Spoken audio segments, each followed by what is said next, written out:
Yan. Good morning everybody.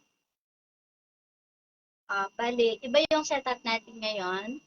Um, bali, nakaharap ako sa computer ko and then itong aking cellphone ay nasa taas ng aking computer. Yan. And so, uh, gaya nga ng nabanggit ko, happy 1st of August for sa bawat isa sa inyo. No? And parang ang bilis-bilis ng panahon, no?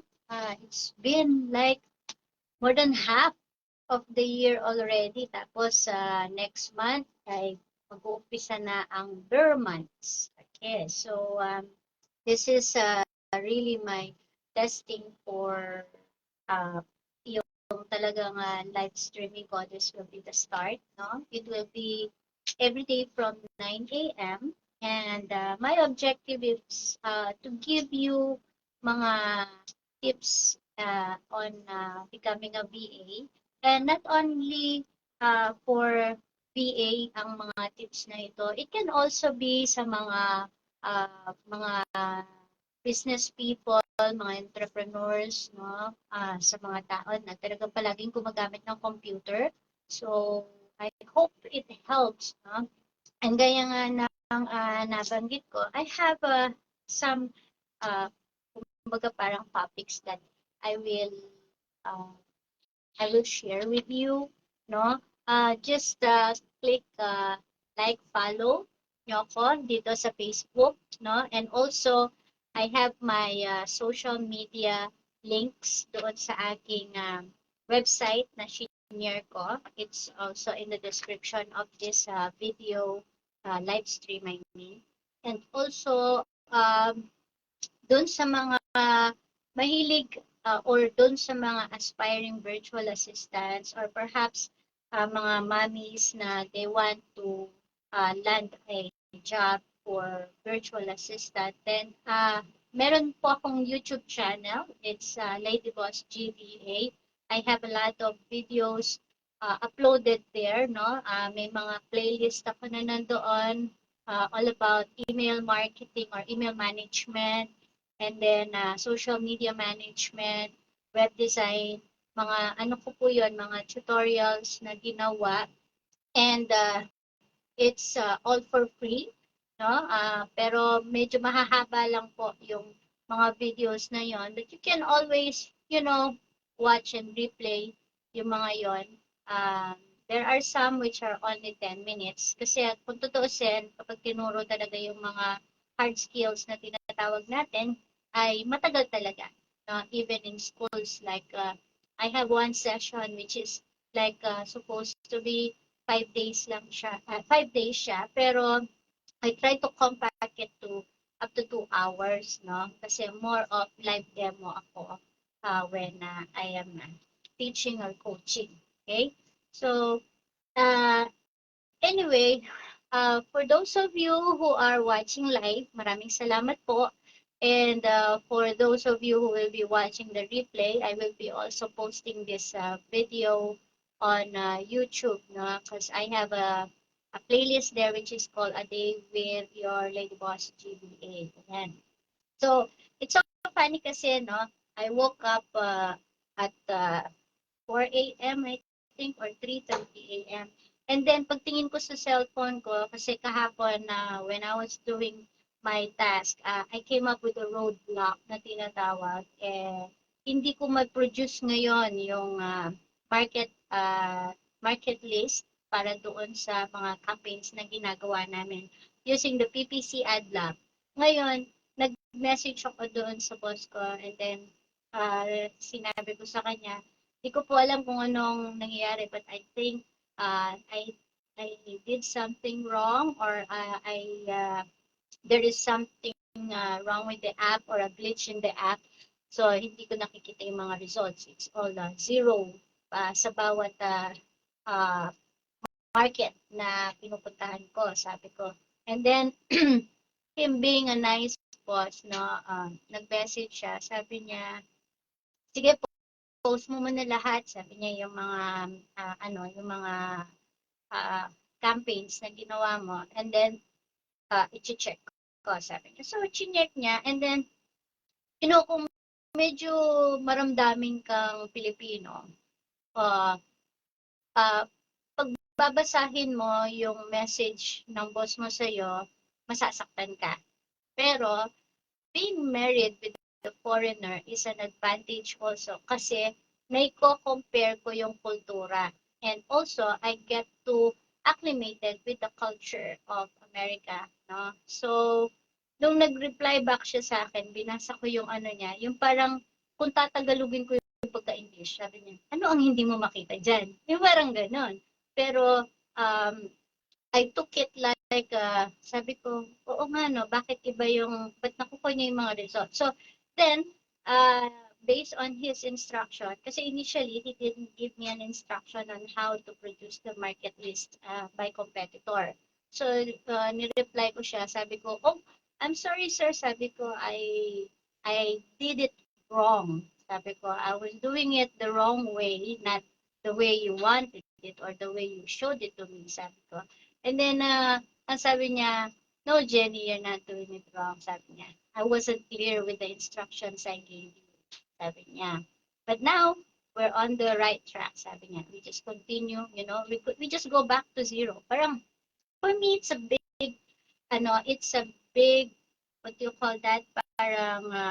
Parang, yung parang malaking paghinga, ay parang ganon, yung it's a breath of fresh air when your boss understands you. Plus, of course, I admit na I did it wrong. I did it this way instead of the way you're doing it, So, at least, nakita niya that I am admitting and apologizing for the mistakes that I did. No? And then, he appreciates that also because being a virtual assistant na nasa ibang lugar ang iyong boss and you both have different time zone, it's difficult for them and for you. But if you have developed the trust, yung trust nila sa'yo at saka yung honesty mo, that integrity alone, no, it speaks volume, no, for them. So anyhow, going back, as I have mentioned on the description of this live stream, I would like to share with you about things in business operations. No?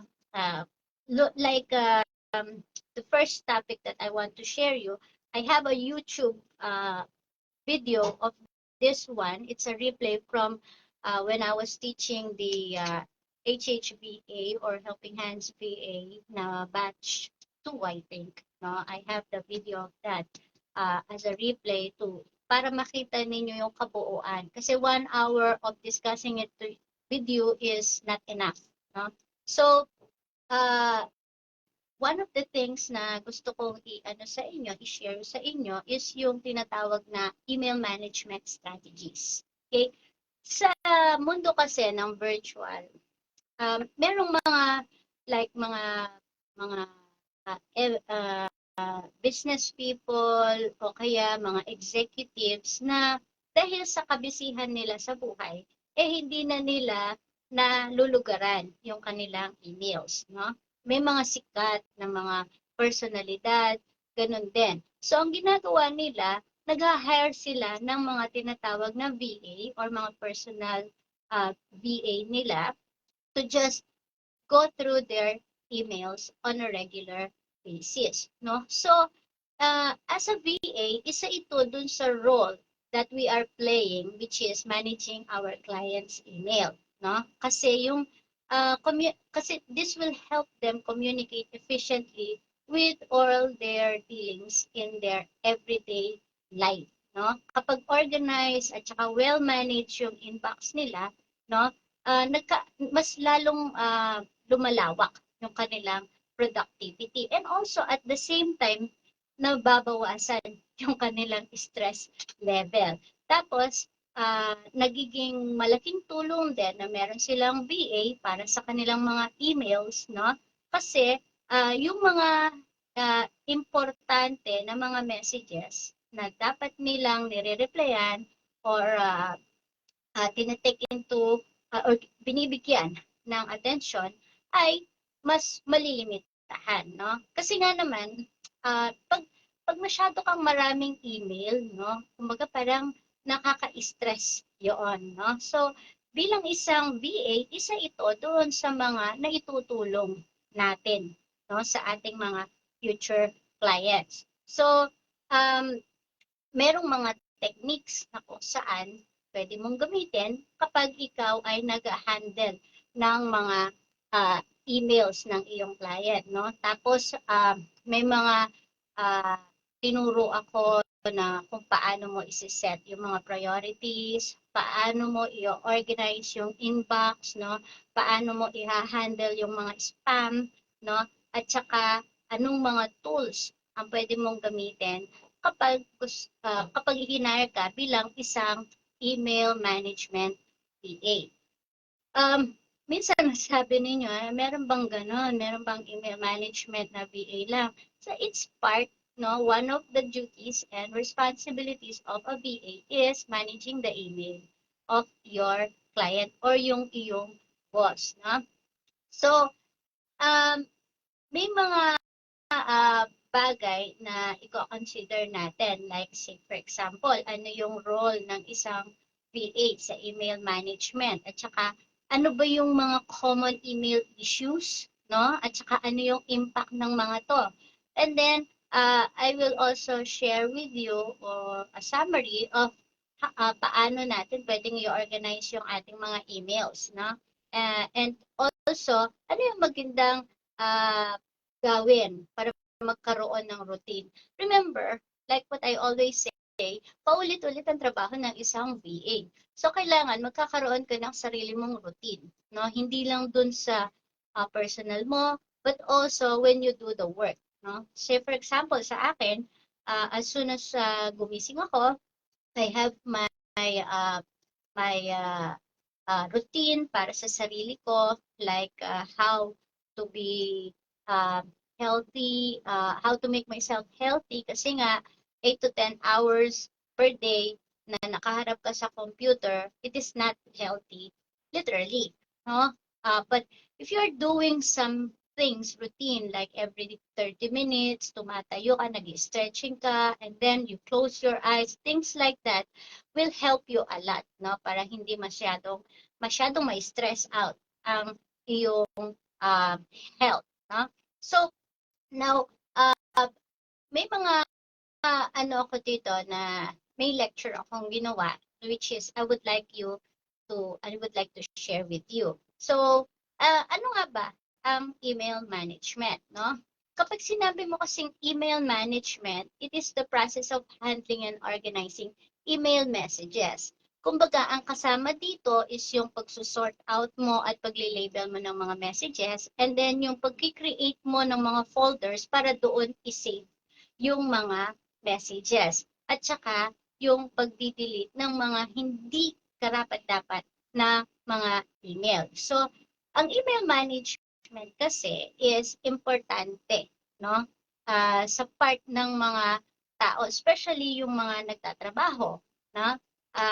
Nakakatulong din ito para yung mga importante na contacts nila ay matrack or kaya ma-compile, no, ng isang VA.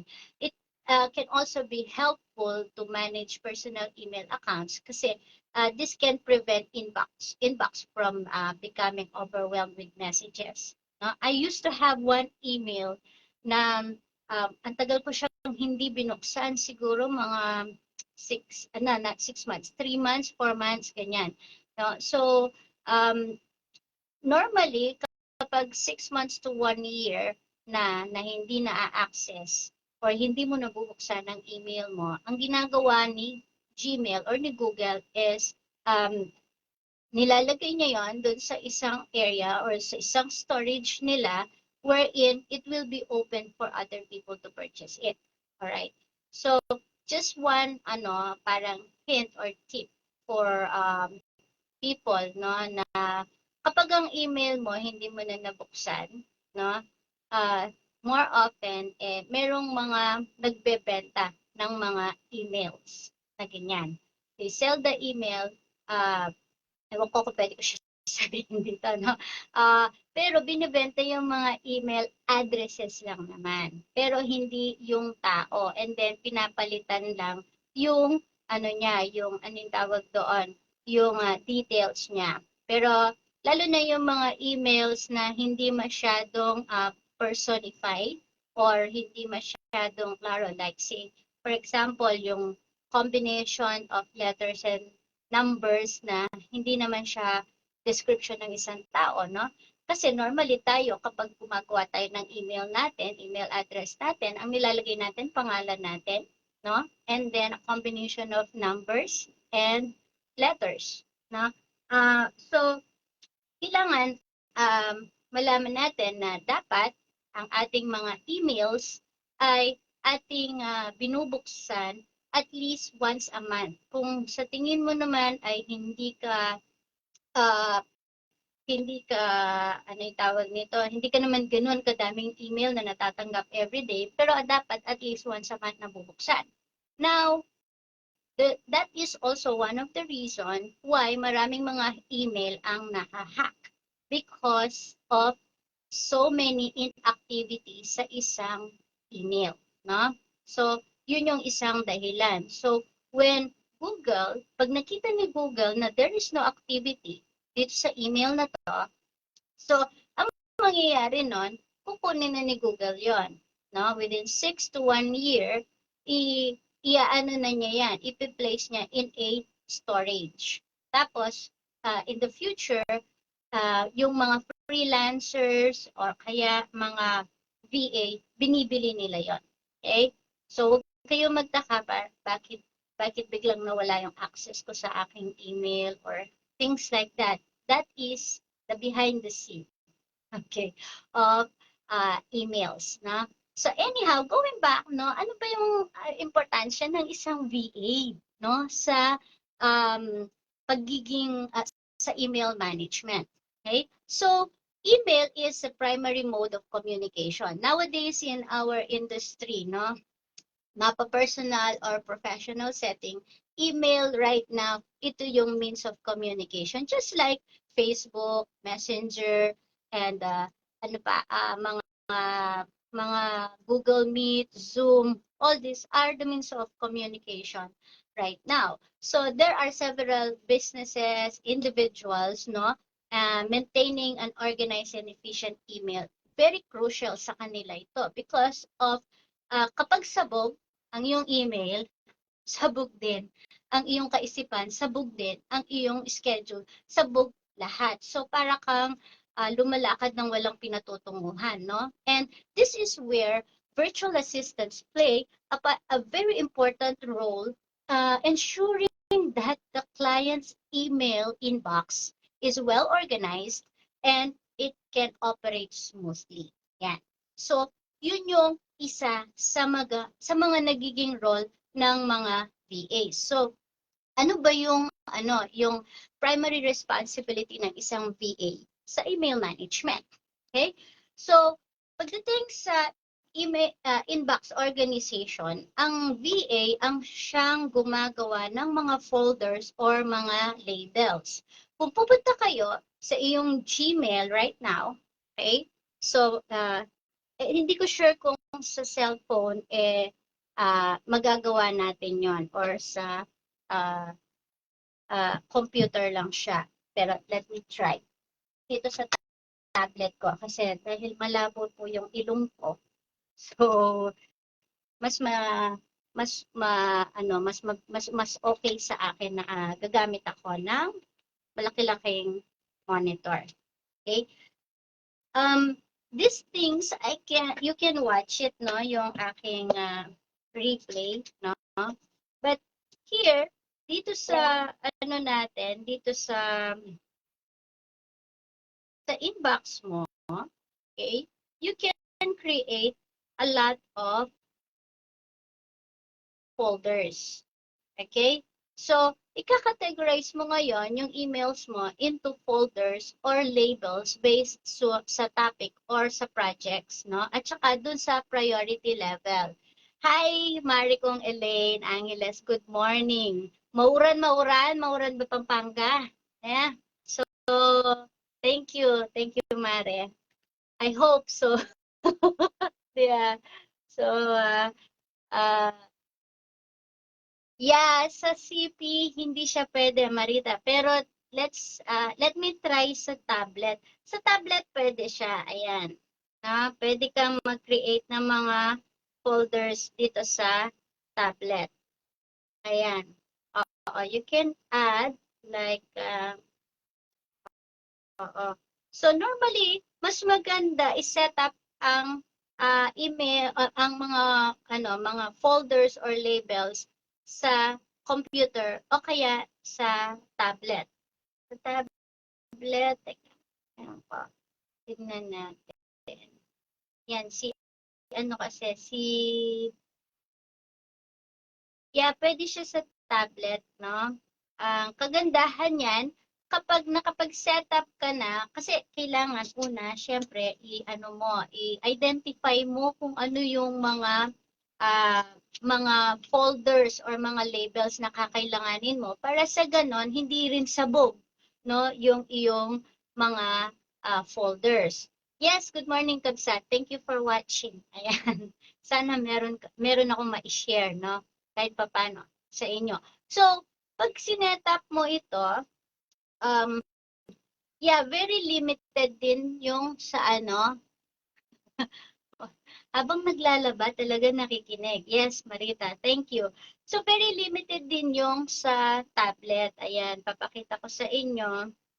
I think hindi rin siya pwede sa tablet. So, yung paggawa ng folder is iaano lang siya talaga sa desktop or sa computer. Sa tablet kasi wala yung option to create, no? Or hindi ko pa lang siya makita dahil nga, madalian. Let's see this one. Or siguro, pwede rin ayusin yung setup ng tablet or cellphone that you can access, no, yung inyong email dito, that you can put labels and mga labels and also categories. Ang pwede lang dito ay manage accounts. Yeah, manage accounts lang siya. Pero pag kasi nagwo-work ka as a VA, no, malaking bagay din yung marunong pang mag-organize ng inbox kasi matutulungan mo yung iyong client or yung iyong boss na kung paano siya magkakaroon ng free of time, no? Kasi very tedious yung trabaho ng email management. Sa kututusin, I know somebody na VA siya ng isang sikat na basketball player at siya ay kumbaga siya yung nag-handle lang ng email ng tao na yon. I think in a day, no, nagkakaroon siya ng mga 1,000 to 2,000 emails, no? Even yung mga sikat na mga speaker, mga motivators, mga coach, mga mentors, maraming emails na natatanggap ng mga yan every day. Okay. So anyhow, isang tip din para sa inbox organization is mag-create ng filter. Makikita nyo yan, no, yung pag-create ng filter. Bigyan ko kayo ng idea. I think na-demo ko ito, Marita, doon sa natin, no? Doon sa, nung pinag-aaralan natin yung email management. So, I think, naipakita ko on live, yung live demo nito. So, makikita nyo doon how to set up filters and then, kung saan, yung mga, pag nakatanggap ka ng email, it will automatically sort it at idadalhin niya doon sa sa filter na yon or sa label na yon or sa folder na yon. Kasi kapag alam mo kung anong mga keyword ang gagamitin mo, it will automatically place it in that level, no? So kumbaga sa like on my case, yung lahat ng task ko for that day, for client onboarding, halimbawa, inano ko sila, kumbaga parang nilagyan ko sila ng filter na kapag mga Bing ads or Google ads, isang folder siya. And then kung client onboarding yung task, isang folder siya. So, ganon, para hindi ako nalilito. So, alam ko kung alin ang aking ipaprioritize eventually, no? Kasi ang pinaka-priority namin dito sa aking trabaho is onboarding. Ayan. Oo, tama. Mas detailed yung latest video. Oo, totoo. Sorry. So, you can check this email management video tutorial na ginawa ko while I was with the batch 2 ng HHBA, no? So, anyway, going back, meron din yung email prioritization or yung flagging. Pag sinabi mo flagging, kung mapapansin po ninyo sa ating ito, pakita ko sa inyo, sa ating Gmail account, meron tayong makikita na second. Nakakonect kasi ito doon sa aking video. Okay. Pag naiinip ako, kakanta ako. Kaya, alright, inaan ko muna. Ayan.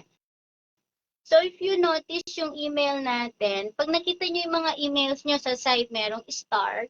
Tapos, meron din siyang, pag nilagyan mo kasi ng star yan, pupunta yan sa, sa parang high priority. No? Tapos, meron ding tinatawag na pag minark mo yon automatic hindi siya mapupunta sa spam. That's why some people, meron silang, kapag nag-email ka sa kanila, hindi nila nare-receive, it is because of, napupunta siya sa spam. Ayan. So, let me just check this one. No? So, yun yung flagging important emails. You can put, a star. Okay? So, tingnan natin.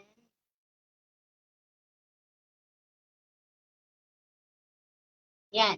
So, meron tayong tinatawag na email prioritization, no? And then, dito rin sa isang point natin is responding to emails. Second lang.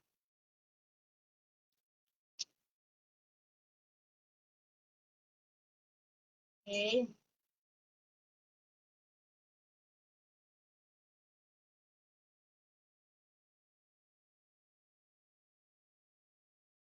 So, anyhow, yan.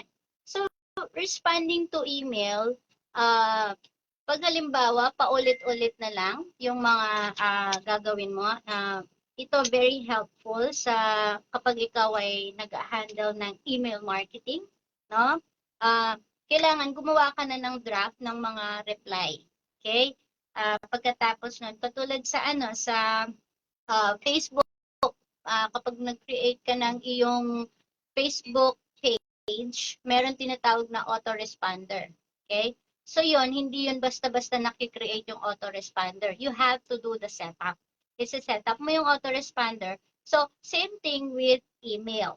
No? When you are responding to email, you have to compose mga professional and timely responses on behalf of your client.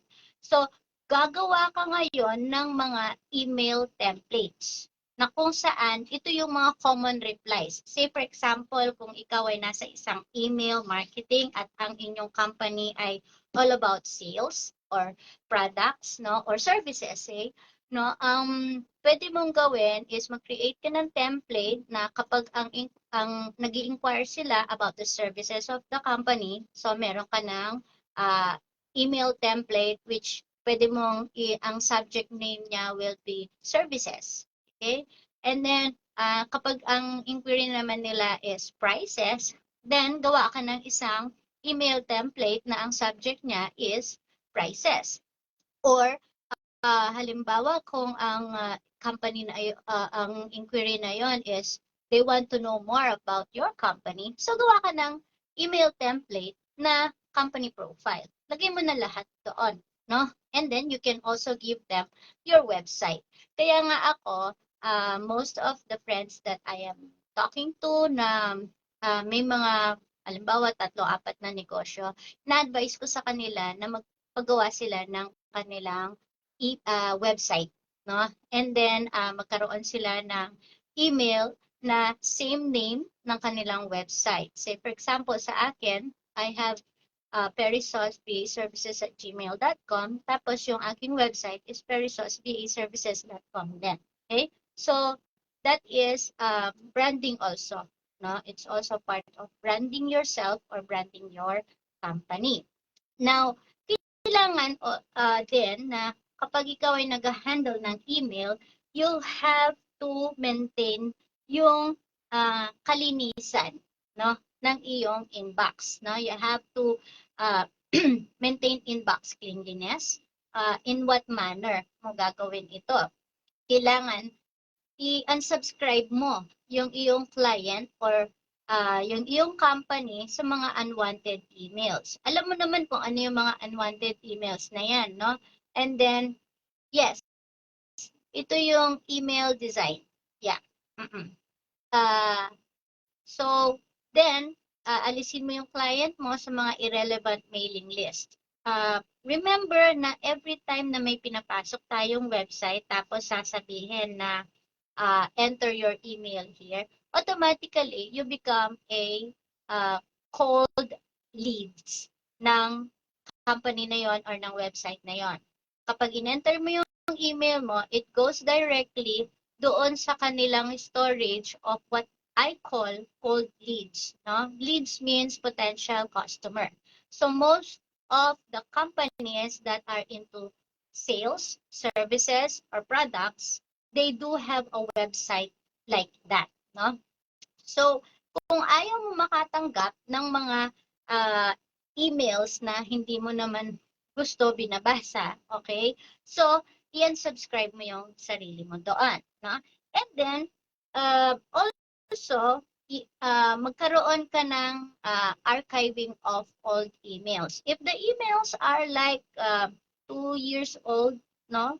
Pataas, like 2 years to 10 years, like for me, dahil 10 years na ako dito sa company, naisip ko, hindi ko pa na-clear yung aking inbox. So, nung chinek ko, meron akong 10,000 emails. It's like, nawindang ako. So, ang ginawa ko, gumawa ko ng isang area, in-archive ko lahat ng mga emails ko that is 2 years older. No? And then, that will help keep my inbox clean and tidy. Now, isa sa mga dapat din nating i-consider, no, ng mga VA in terms of email management is kailangan meron kang schedule and follow-up. I gave an activity, output activity to my to the trainees, no, the last time, and nagkaroon sila ng idea ngayon na oo nga, this will be much easier than going over and over again with emails. So, doon sa aking YouTube video, you will see, and meron din akong ano doon na challenge. I challenged everybody to create an email management plan. No? That way, napapractice na ninyo, and at the same time, if you land on a client for a good company, no? At least alam nyo na kung ano yung gagawin ninyo, no? So, also, nakakatulong din yung mga scheduling at saka yung follow-up sa appointment setting, especially if your client is a CEO or a top executive of a company, no? At least using that platform, the Gmail, no, platform, it will help you kumbaga parang manage the appointment of your client. And then finally, on the tips is you have to do a regular maintenance of the email or the inbox of your client, no? in what manner you have to have every day a schedule to review, no?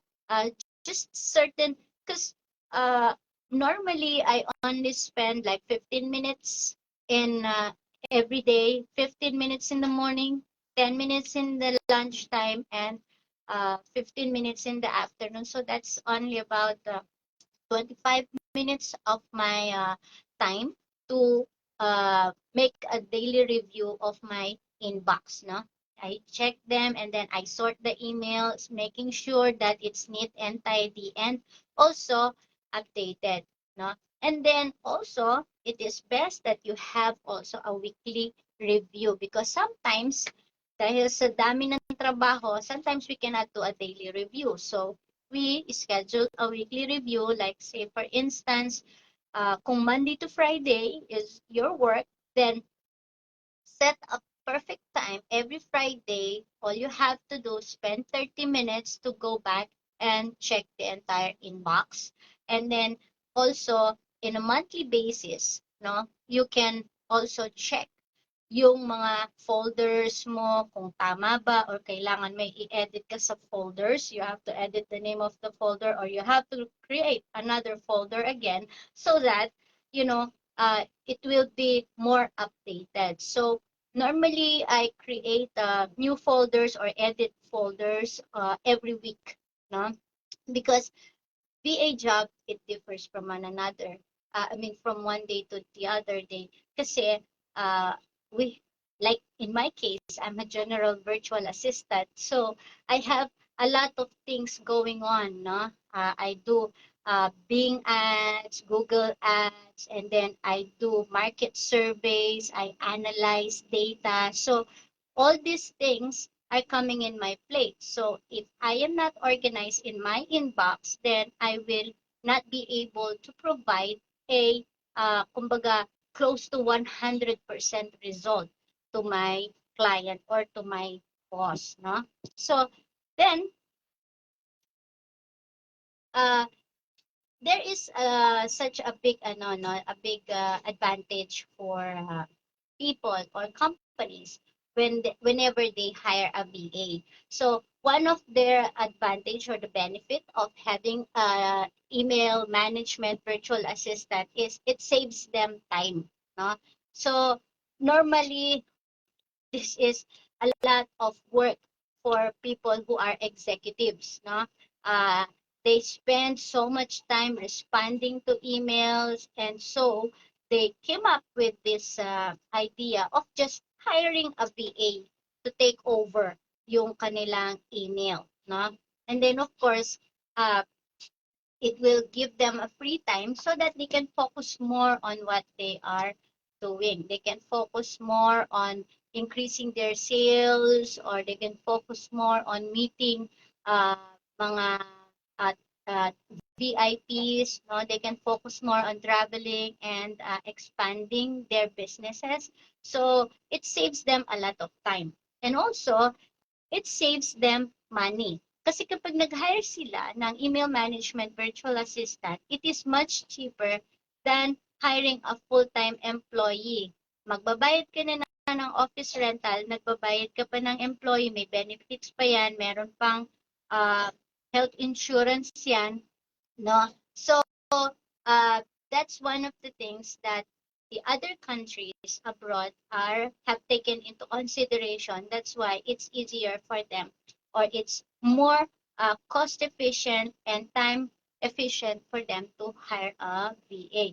Plus, of course, mawawalan sila ng stress. Kasi kapag nag-reply ka sa mga stress, lalo na mga complaints, no? Complaints ng mga clients, in halimbawa kung there was a services rendered and then nagkaroon ng glitch or nagkaroon ng problema dun sa services na yon, and then people will bombard you with complaints, no? It's not just one, but a lot of people, depende kung anong klaseng services na meron ka.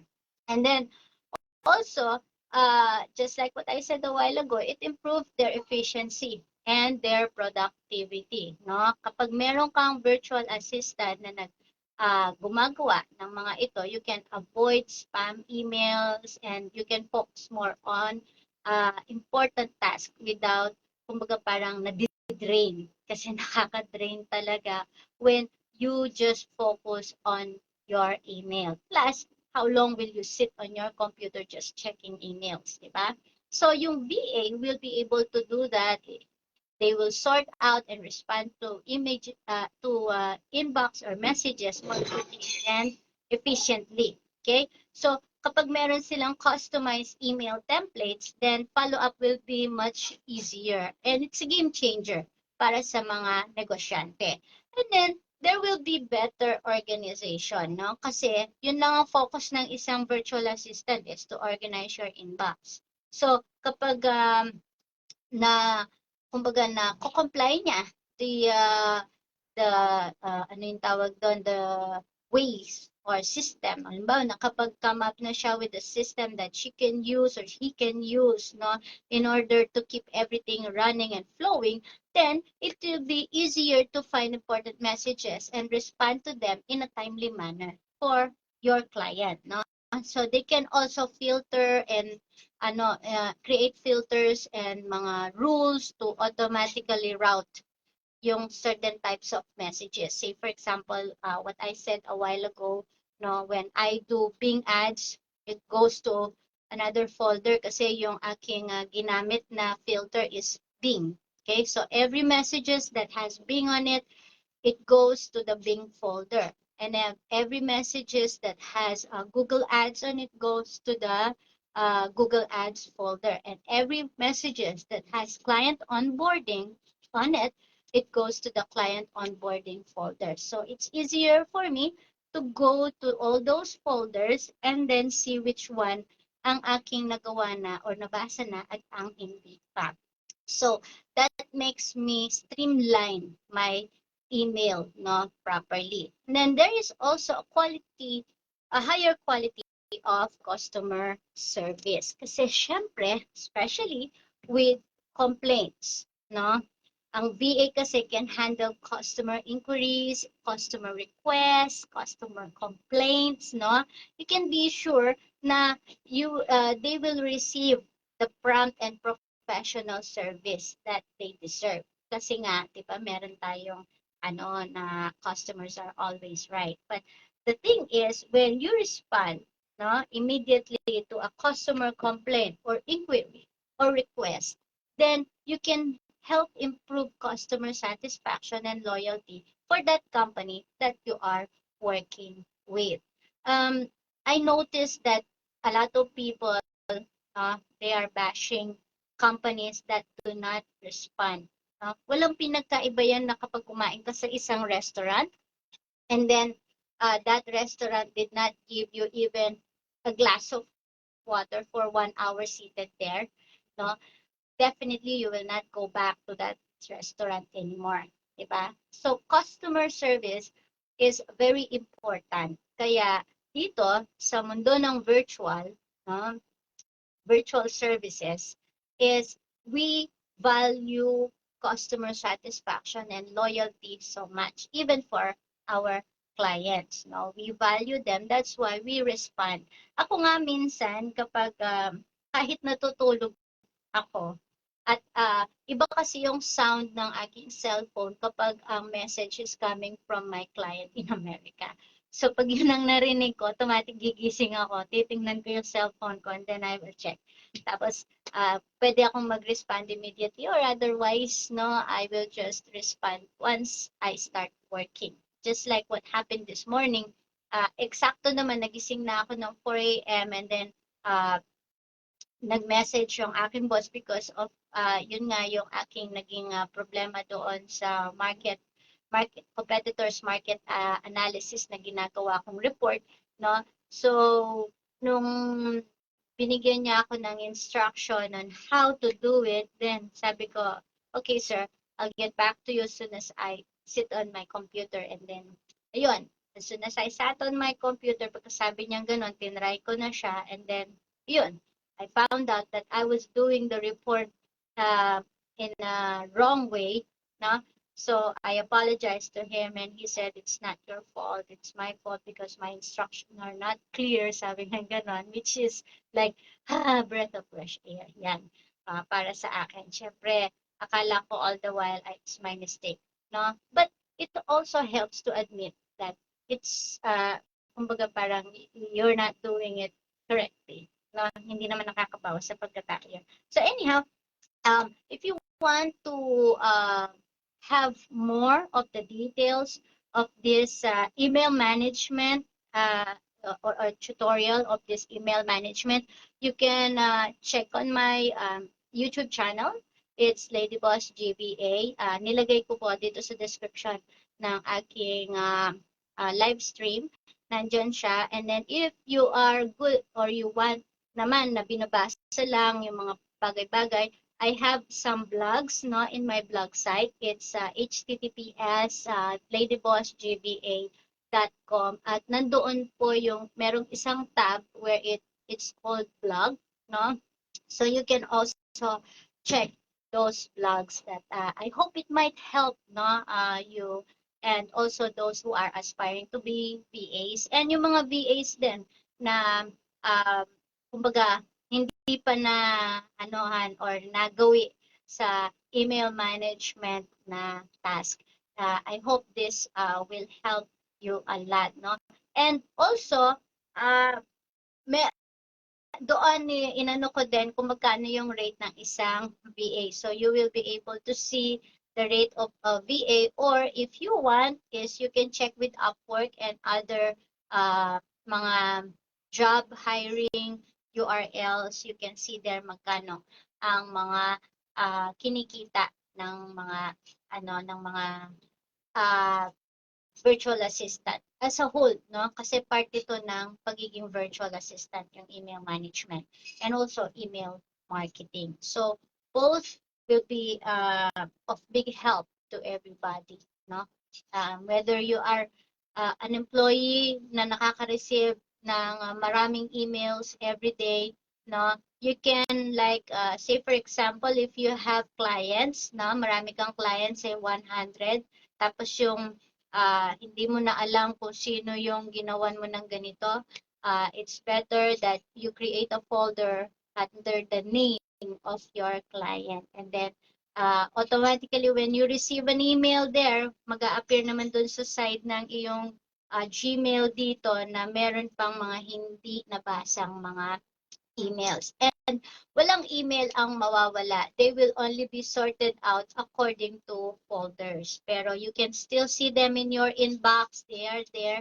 You organize lang siya. And then those emails na hindi nakalagay sa mga folders, it's either you delete them or you put them on the archive. Ayan. So thank you so much no, for being with me for an hour of being a day with your Lady Boss GBA. No? Again, my name is Jennifer Schultz and I hope to see you again tomorrow para sa isa na namang tips on how to become a VA. Hindi lang ito sa mga aspiring VA but it's also for the VAs that are already in the industry that you might kumbaga parang mga things that you may not hindi mo pa na-handle, no? So at least once you have that task, you will know how to handle it. And also sa mga entrepreneurs, yan, pwede din yan. I'm excited to